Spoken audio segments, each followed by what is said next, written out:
Welcome to Miss Trendy Treats. I'm Miss C, and today I'm sharing how I recreated my son's PAW Patrol themed birthday cake.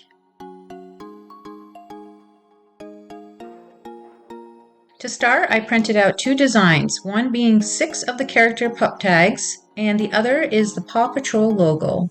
You will need 2 printouts of the logo, and I'll show you why in just a minute. I rolled out some gray fondant and placed the pup tags I had cut out onto my gray fondant and cut around the outside. I did this for as many pup tags that I will need and placed the extra tags to the side while I worked on the first one. Once the gray portion of the tag is cut out, I then cut off the gray portion off from my printout, set it aside, and rolled out some red fondant as that is the next color that is on the tag.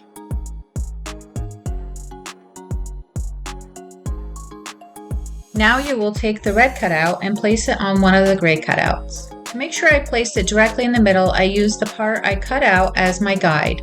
The next color on the pup tag is orange for the flame base, so I cut out the red portion of the tag and cut out the flame out of the orange fondant I rolled out. Since there are a lot of details to the flame, I took my time with it and made sure to cut out any areas that may have been missed when I was using the template. I took the red portion of my tag and laid it onto my red fondant and placed the fondant flame into the open area with a little bit of water.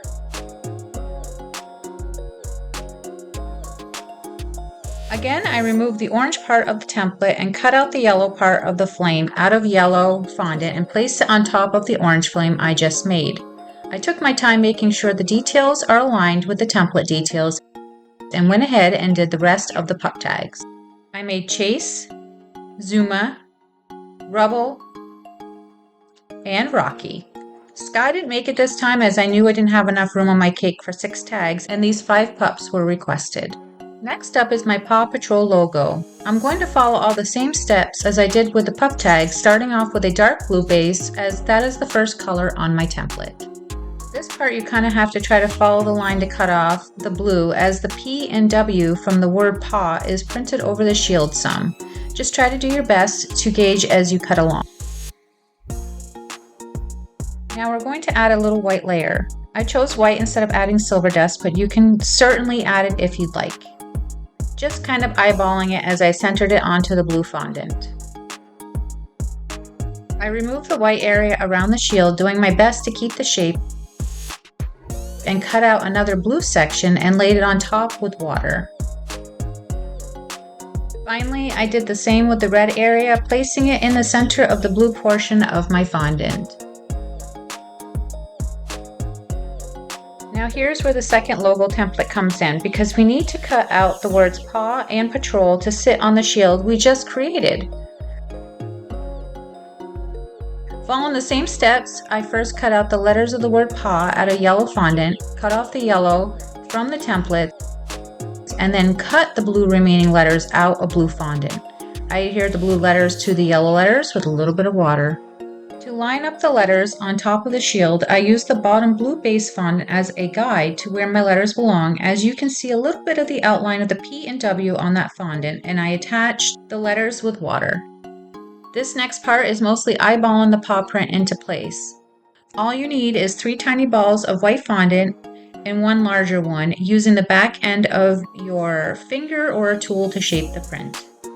To save time on video footage, I just made the bone with the word Patrol on it using all of the same steps as before and adhered it to the bottom of the shield with a little bit of water.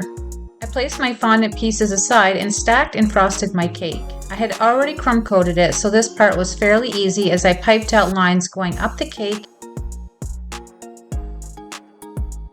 and then smoothed out my frosting with the bench scraper, removing any excess until it was even all around. I put my cake in the fridge and moved on to the buckle on the collar we're going to add. To make the buckle, I first cut out a square in yellow fondant about 1.5 inches by 1.5 inches and then freehanded a little squared off letter C. I used my food safe ruler to straighten out the edges and left it to harden while I worked on the collar.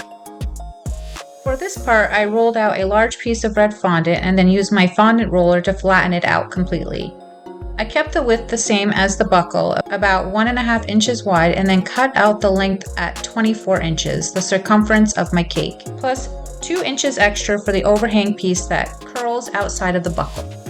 I carefully placed the red collar to the bottom half of my cake with a little bit of water, and position the collar to look like it's curling a little by the end. I added the buckle on the other end with a little bit of water. Here you can see I added all my fondant pieces to the cake and a little Marshall sitting on top. You can stop here, or you can go for the final touch of little paw prints everywhere, which I think really pulls everything together.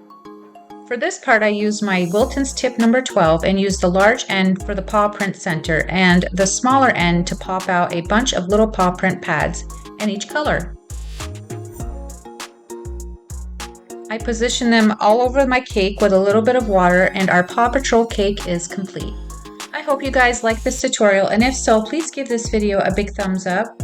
And don't forget to subscribe so that you are notified when I post another video. Thank you so much for watching, and I'll see you next time when we make another trendy treat together. Bye guys!